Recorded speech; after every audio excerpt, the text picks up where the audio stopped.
तो गुडविल के वैल्यूएशन के 3 मेथड्स हैं जो मैंने प्रीवियस वीडियो में बताई थी कि गुडविल को कैलकुलेट करने के हमारे पास 3 मेथड है। फर्स्ट मेथड हम पढ़ चुके एवरेज प्रॉफिट मेथड, ये फर्स्ट मेथड था average profit method. Second method हम पढ़ चुके सुपर प्रॉफिट मेथड, ये सेकंड मेथड हमने किसके थ्रू गुडविल निकाली थी, सुपर प्रॉफिट मेथड। अब हम थर्ड मेथड डिस्कस करेंगे कैपिटलाइजेशन मेथड। ये कौन सा मेथड डिस्कस करना है हमें, थर्ड कैपिटलाइजेशन मेथड। तो कैपिटलाइजेशन मेथड के थ्रू जब हम गुडविल कैलकुलेट करते हैं तो यहाँ भी हम 2 मेथड से गुडविल कैलकुलेट कर सकते हैं। फर्स्ट है कैपिटलाइजेशन ऑफ एवरेज प्रॉफिट, कि किसके through, capitalization of average profit. और इसी में एक नेक्स्ट मेथड और हम पढ़ेंगे, उसका नाम है कैपिटलाइजेशन ऑफ सुपर प्रॉफिट। तो क्वेश्चन आता है कि भाई ये कैपिटलाइजेशन मेथड है क्या। तो ये कैपिटलाइजेशन मेथड का मतलब होता है बेटा कि मान लो हमारा कोई बिजनेस है और उस बिजनेस के अंदर जो कैपिटल हमने इंट्रोड्यूस की हुई है, उस बिजनेस में जो कैपिटल हमने इंट्रोड्यूस की हुई है, और हर बिजनेस के अंदर अपना एक रेट ऑफ रिटर्न होता है। रेट ऑफ रिटर्न का मतलब जितनी कैपिटल अगर हम उसमें इन्वेस्ट करते हैं तो उतना % हमें प्रॉफिट होगा। तो अगर हमने किसी बिजनेस के अंदर 1 लाख कैपिटल एम्प्लॉयड की हुई है और उस बिजनेस के अंदर रेट ऑफ रिटर्न है 10%, कि जो कैपिटल हमें लगाएंगे उस पर हमें 10% का प्रॉफिट होगा।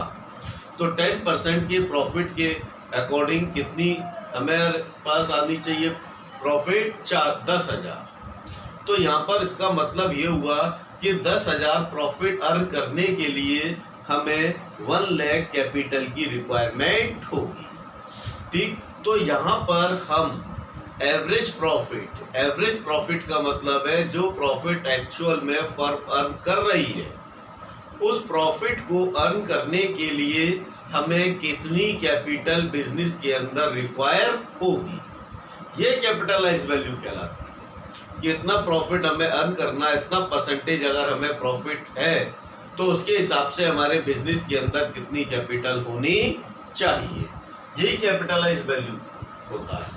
ठीक, कैपिटलाइज वैल्यू हम ऐसे ही निकालते हैं। तो फर्स्ट है बेटा कैपिटलाइजेशन ऑफ एवरेज प्रॉफिट, कि under this method goodwill is calculated by deducting capital employed, कि जो कैपिटल एम्प्लॉयड हमने बिजनेस के अंदर लगा रखी है, डिडक्ट करना है, माइनस करना है in the business from the capital value of average profit on the basis of normal rate of return, कि जितनी कैपिटल हमने बिजनेस में लगा रखी है और नॉर्मल रेट ऑफ रिटर्न के हिसाब से हम कितना प्रॉफिट अर्न कर रहे हैं। तो जो नॉर्मल रेट ऑफ रिटर्न के हिसाब से जो प्रॉफिट हम अर्न कर रहे हैं उसके हिसाब से कितनी कैपिटल होनी चाहिए, तो उसमें से कितनी कैपिटल प्रेजेंट में है उसको माइनस करेंगे तो उससे हमारी कैपिटलाइज वैल्यू निकलती है। अब जैसे फॉर्मूला कैसे निकालते हैं बेटा, कि capitalize value of the business, कि जो हम प्रॉफिट अर्न कर रहे हैं उस प्रॉफिट के बेस पर हमारे बिजनेस के अंदर कितनी कैपिटल एम्प्लॉयड है। तो एवरेज प्रॉफिट जो हमने इस ईयर अर्न किया, अब multiply 100 upon normal rate of return. Normal rate of return का मतलब है कितना हमें प्रॉफिट उसके ऊपर मिलता है। तो इस फॉर्मूले से हमारी क्या निकल आएगी, कैपिटलाइज वैल्यू। दोबारा समझ लो ध्यान से, कंफ्यूज मत होना। कितना प्रॉफिट हमने अर्न किया, कितने % हमें प्रॉफिट होता है, मल्टीप्लाई किया, तो ये जो वैल्यू निकल के आई है कैपिटलाइज वैल्यू, इसका मतलब ये होता है कि जो हम प्रॉफिट अर्न कर रहे हैं इस प्रॉफिट को अर्न करने के लिए बिजनेस के अंदर इतनी कैपिटल का होना जरूरी है। तो जरूरी नहीं है इतनी कैपिटल बिजनेस में हो, ये जरूरी नहीं है, लेकिन इससे वो वैल्यू निकल आती है कि भाई अगर मुझे 10,000 का प्रॉफिट अर्न करना है और 10% मेरी रेट ऑफ इंटरेस्ट है, जैसे मैंने प्रॉफिट अर्न किया 10,000 का और रेट ऑफ रिटर्न है मेरे पास जो प्रॉफिट उस बिजनेस में मुझे मिलती है 10%, तो मल्टीप्लाई 100, तो कितनी इस 10,000 प्रॉफिट के लिए कितनी कैपिटल बिजनेस में होनी चाहिए? 10 लाख रुपए कैपिटल बिजनेस के अंदर होनी चाहिए। तो पहले हम कैपिटलाइज वैल्यू निकालते हैं कि जो प्रॉफिट हम अर्न कर रहे हैं उसके हिसाब से कितनी कैपिटल बिजनेस में होनी चाहिए। सेकेंड स्टेप आता है, अब हमें गुडविल निकालनी है। तो goodwill is equal to capitalise value कितनी होनी चाहिए माइनस नेट असेट्स। कितने बिजनेस के अंदर हमारे नेट असेट्स हैं, और नेट असेट्स में पहले मैं आपको बेटा समझा चुका हूं। नेट असेट्स का मतलब होता है टोटल असेट्स, कि बिजनेस के अंदर कितनी टोटल असेट्स है। जैसे ये हमारी बैलेंस शीट है, तो यहाँ टोटल असेट का मतलब ये है, ये टोटल असेट है, नेट असेट नहीं है। ये कौन सी असेट है? टोटल। तो इसमें हमें क्या क्या चीजें कंसीडर नहीं करनी है। अगर यहाँ गुडविल लिखी हुई है, गुडविल हमें कंसीडर नहीं करनी। नॉन ट्रेड इन्वेस्टमेंट लिखा हुआ है, नॉन ट्रेड इन्वेस्टमेंट हमें कंसीडर नहीं करना। अगर कोई फिक्सियस असेट्स लिखी हुई है उसे भी कंसीडर नहीं करना। तो अगर टोटल असेट है तो टोटल असेट में से हम goodwill, फिक्सियस assets, non trade investment को क्या करेंगे? माइनस।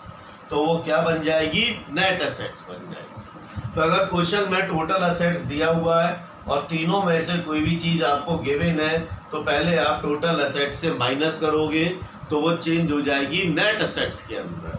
और अगर डायरेक्ट हमें नेट असेट दी है तो हमें माइनस करने की जरूरत नहीं है। तो capitalise value minus net assets, कि भाई कैपिटलाइज वैल्यू इतनी होनी चाहिए, बिजनेस में इतनी नेट असेट्स हैं, तो इसका जो डिफरेंस है वो डिफरेंस किसका आ रहा है? गुडविल का आ रहा है। इसका मतलब 1 लाख से अगर हमें 10,000 प्रॉफिट कमाना चाहिए और अगर हम प्रॉफिट 15,000 कमा रहे हैं, 10 कमाना चाहिए लेकिन 15,000 अर्न कर रहे हैं, तो वो किसकी वजह से अर्न हो रहा है? गुडविल की वजह से अर्न हो रहा है। तो आगे बेटा समझ में कि 2 स्टेप में हम गुडविल निकालते हैं। पहले हम निकालते हैं बिजनेस की कैपिटलाइज वैल्यू। कैसे निकालते हैं? Average profit multiply 100 upon normal rate of return. तो normal rate of return question में आपको गिवन होगी, 10 हो सकती है, 15 हो सकती है, 20 हो सकती है। तो इसकी हेल्प से आप कैपिटलाइज वैल्यू निकालोगे।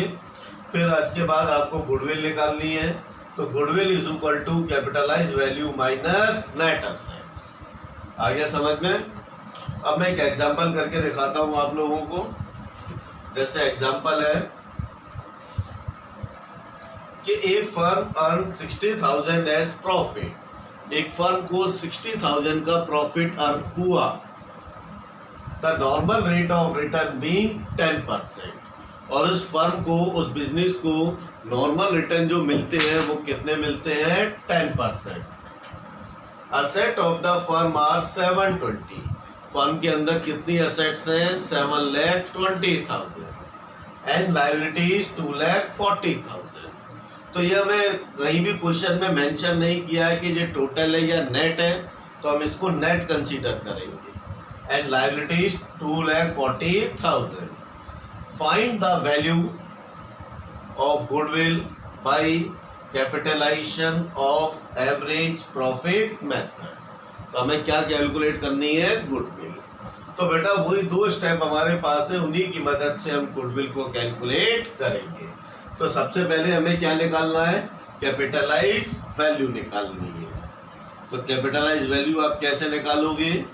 तो कैपिटलाइज वैल्यू कितना एवरेज प्रॉफिट गिवन है क्वेश्चन में? 60,000। तो 60,000 मल्टीप्लाई 100, कितना रेट ऑफ रिटर्न गिवन है क्वेश्चन के अंदर? 10%। तो बेटा इसके हिसाब से कितनी हो गई हमारी कैपिटलाइज वैल्यू? 6 लाख। कितनी कैपिटलाइज वैल्यू हो गई हमारी? 6 लाख। लेकिन अभी गुडविल कैलकुलेट नहीं हुई है, अब गुडविल निकालेंगे। तो goodwill is equal to goodwill is equal to capitalise value minus net assets. तो capitalise value minus net assets. अब नेट असेट्स बेटा कैसे निकालोगे? तो नेट असेट्स आपको निकालनी है, net assets is equal to, assets आपके पास कितनी है 7,20,000 माइनस लायबिलिटीज। तो असेट्स है आपके पास 7,20,000 माइनस लायबिलिटीज है आपके पास 2,40,000।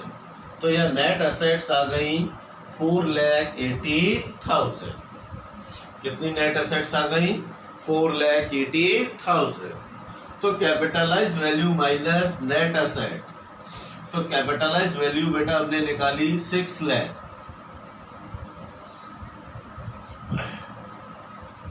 4,80,000। तो गुडविल आ गई बेटा 1,20,000।